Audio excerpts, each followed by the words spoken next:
Salut toi! Je parie que t'as jamais entendu parler des services écosystémiques. Le mot sonne un peu compliqué, mais l'idée est assez simple. C'est tout ce que la nature fait pour nous, gratuitement, sans qu'on s'en rende compte. Prenons l'exemple des mangroves. Ces forêts un peu bizarres, à moitié dans l'eau, à moitié sur terre, sont en réalité des systèmes de protection naturelle d'une efficacité redoutable.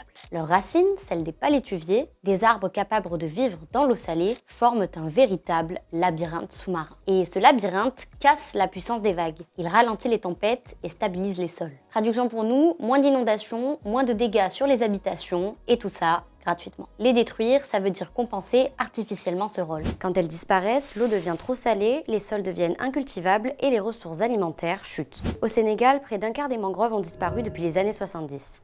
Résultat, certaines zones sont devenues impropres à l'agriculture.